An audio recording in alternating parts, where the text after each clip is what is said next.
The Be More Productive videos I saw all have three things in common. First, they all start with some weird, almost inspiring quote like, "The secret to not burning out is to burn your expectations."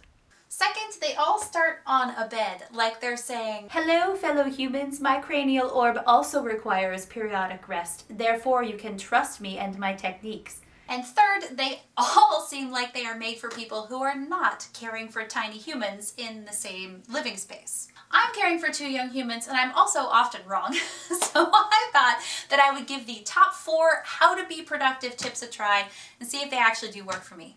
Let's get started. First, I'm making a list of the productivity tips because all those productivity people like a good list. Number 1, prepare to be productive. Quote, "which is even easier now because you don't have to commute." Stares into camera in homeschool. Don't forget to dress for success. So I actually have not tried dressing for success. This is like my sweatshirt for the week and my pants for the week because you just don't know what's going to happen. So I'm actually going to try that today. I've always wanted to try that editing thing, so.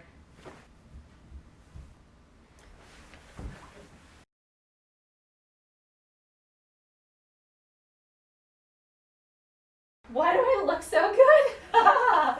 Does me dressing up make you feel more like I'm at work and less like I'm at home? No. Okay. Number 2, choose a designated workspace. Quote, "if you have the option to choose a place where you can sit properly at a desk and can shut a door, that is ideal." That I completely agree with. The thing is, my husband is about to start teaching a class, so he gets the bedroom office where he can shut the door. I am on duty with the kids, so I could sit in the bathroom. Always love sitting on a toilet. Or I could just set up here in the hallway between their 2 rooms, which means I'm going to get out of this skirt.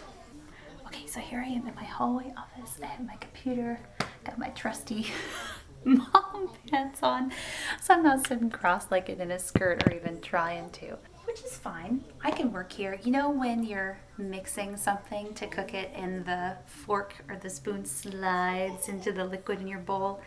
You can use that utensil. It's fine. It's just that you don't really want to, and it would be nicer if you didn't have to. 3 is turn distractions off. And helpfully, this one comes with a list of the distractions that you should be turning off. TVs and phones and video playing. Like, y'all, that is not the distractions that we're dealing with. And it also comes with this helpful tip. Use background noise to keep you in the zone. I like lyric-free. I'll tell you what, I like lyric-free background noise too. But once again, not the kind of background noise that is happening right now. Okay, number 4 is to schedule breaks. And it says specifically, this includes your lunch. Do not sit at your computer when you're taking that lunch. Which is pretty laughable because this is what my lunch always looks like. The kids can take anywhere from 15 minutes to an hour and a half to eat, depending on how much they're growing at the moment. But they only have an hour break from school when one lesson stops until the next one starts. I get them started while I make mine and eat it standing up. So sitting at a computer isn't really an option, and it is definitely not a break. Kids, come wash hands, please! So I set out to make this a fun, lighthearted attempt at something that I didn't think would work, and now I just feel really angry and frustrated. I think that having a list of ways that I can succeed and failing to be able to complete that list feels like, ultimate failure, which isn't funny. So I'm making up my own rules. Moms, dads, nice people, non-binary caretakers. This is the best that I can put together that might work for us. Tip number 1, communicate. And I mean within your bubble and outside of it. If you just need 30 minutes to get your kid to nap in the middle of the day, tell your coworkers. Remove the responsibility from yourself of pretending that things are normal. Within your bubble, talk to people young and old. For the young ones, Get them on board with why you need uninterrupted work time and make sure that they have a really clear schedule that they can follow as independently as possible. For us, that means setting many alarms on old phones that nobody's using anymore. Research suggests that household roles are shifting because of the pandemic. So make sure that you and whoever else you live with that's an adult have a clear line of communication that you keep open and you keep checking in with each other to make sure that things are working. Tip number 2, work with permission. In this case, that means that everyone in your household agrees that there's some block of time that you get to work uninterrupted. This includes you. The kids know it's your work time because you've put up a sign on the door, or you've worked it into the schedule, or you've given them something to do that they just can't resist that you set up the night before. The adults in your bubble are contributing to giving you that uninterrupted time by making sure that they're on duty with the kids. They're the primary caretaker, even if that adult is just reading to your kids over Zoom. And then you have given yourself permission to concentrate only on your work and not on the other stuff in your life by setting up your workspace well, by making a priority list so that you can get right to that most important whatever it is. Find a way so that you can buy into the idea that right then in that moment, the best thing that you can do for your family, for your bubble, for your whatever unit we're talking about here is accomplish the work tasks that you have identified as top priority. It's not that caretakers don't have enough time at home to accomplish what they're supposed to for work.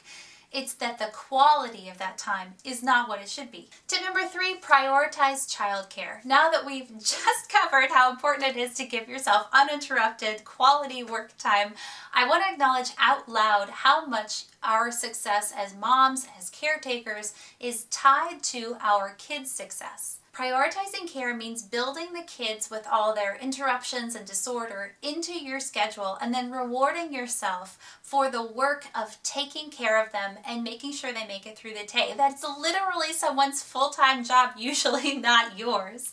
When you are planning as much as is possible, schedule in some fun time with your kids, then hopefully after that fun time you can all go back to your separate spaces, and that will help you keep the lines clear between what's work time and what's fun time. It will also help you remember what you enjoy about living with little chaos machines in the first place.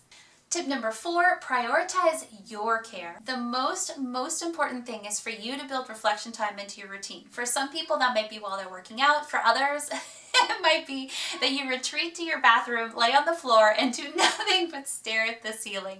No matter what form this takes for you, make sure that you give yourself time to think about how things are going, if you like them that way, and if not, what changes you could make to try and get a different result. This is totally the scientist in me talking here. Make sure that you analyze your data before the experiment is over so that you can know whether your methods are working. So what did I miss? What are the tiny things that aren't part of your top 4 tips that if you removed them would send everything crashing down? Tell me in the comments. Before I go, I feel it is my solemn duty to inform you that there is research that says that wearing different clothes can put you in a different mindset, but it says nothing about wearing skirts. What it does say is that it's the meaning that you attach to an article of clothing that really makes the difference. And I have attached a great deal of happiness to my sweatshirt of the week. So I'm going to go put this back on. Bye. And try. Hey, what do you need? What's going on? What is it? Oh, it's time to check on my kids. Hang on. I'm going to sit with you until your meeting starts, okay?